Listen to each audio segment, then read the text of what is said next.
Okay, so we just finished talking about IAC, or Insert Assembly Copy. Now let's focus on Insert Assembly Copy with the mirror option. Actually works the same way, but I'm going to use some different files to show you how this works.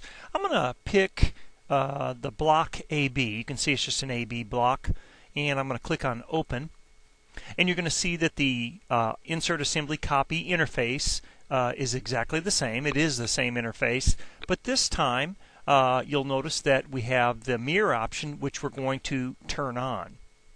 Now, you still can bring in and mirror about a different coordinate system if you want. In this case, we're just using the base coordinate system.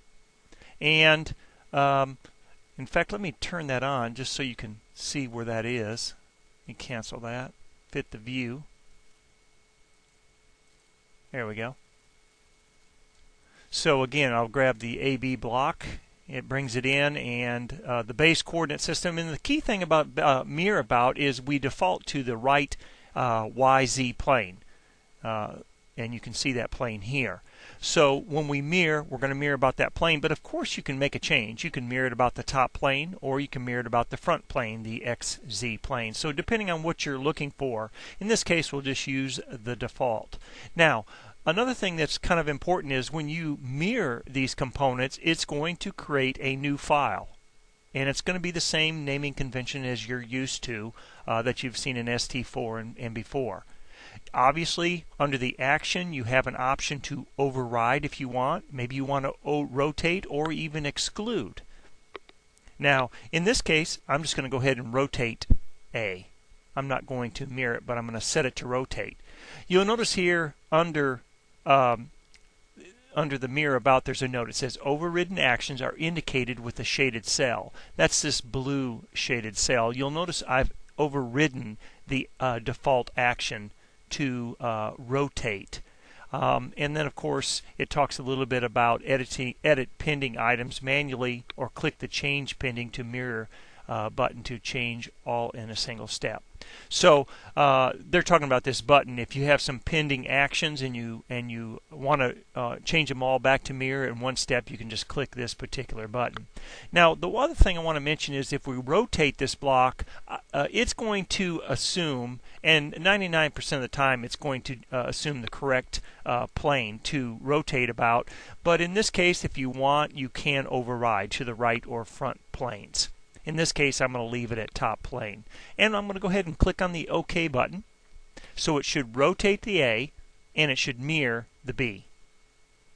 And it's going to bring it in as an assembly copy. But in this case, even though it's an IAC, it has mirrored. Now you can see that it rotated the A, and it mirrored the B. And I just want to take a quick look. You'll notice that the assembly is driven by this assembly copy. Anything occurs to this original AB assembly will be reflected. This all works exactly like it did when we looked at Insert Assembly Copy. If you make a change and you come back and you edit, maybe you didn't want to rotate, maybe you actually did want to mirror, then it does have to create that new mirror component, and then it updates, and then it mirrors both of those components. So now I have a mirrored A and a mirrored B. So what I'm going to do at this point is I'm just going to back up and go back to our blank file. Start all over again. Take a different look at something just a little bit different. And this time what I want to do is I'm going to bring in the CDEF.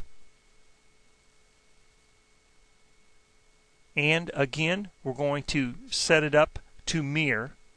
But this time, instead of using the YZ plane, we're going to change it to the XZ plane, just to pick a different plane. So this is this flat plane here, and some refer to it as the top plane. Now, one thing you'll notice bringing in the block CDEF is that the block CD is a subassembly in that top level assembly that we've selected, and then the EF are top level components in that subassembly. So what I'm going to do is go ahead and click on the OK button. It's going to read in those components, and you're going to notice that as I rotate, it rotated about the XZ plane, and not rotated, but it has mirrored those blocks about the XZ plane, and you can see that they are indeed mirrored. Now what's key here is, if you recall, when we did the subassembly, when we did the assembly copy of that top level CDEF assembly, it was made up of a subassembly, the block CD, there's your block CD mirror, and then your top level blocks that were set up as mirrors. If I open up block CD, you'll notice that it is driven by its own assembly copy. So if I open up assembly copy 1, it created I insert part copies of these two components. So within the top level assembly copy, when you have subassemblies, those subassemblies have their own assembly copies. That way everything relates back to the original document, and if anything updates, for example the CD block. Now because the assembly copy 9 is made up of this subassembly in the two top level, what I'm going to do is I'm actually going to in-place activate into this block CD underbar mirror component. And inside that mirror component, it has its own assembly copy, as I mentioned. So if I select that assembly copy, it shows us those two components. So when we're looking at them, what I'm going to do is I'm going to just change them to rotate. So I've in-place activated into the mirror assembly, which is driven by its own assembly copy, and I'm going to change that assembly copy to set these up as rotate. Then what I'm going to do is I'm going to close and return and go back to the top level. And you'll notice that the top level assembly copy brought in the subassembly CD, which is driven by its own assembly copy, and when we made a change to that assembly copy after in-place activating, the top level reflects those changes. The top level E and F blocks are still mirrored as we originally selected. So the next thing that I'm going to do is I'm actually going to open up the the original CD block. Let's just go back to the original and open it up. And then what I'm going to do is I'm going to replace the D block. I'm just going to set it up and actually replace it. And I'm going to replace it with the M, just for something different.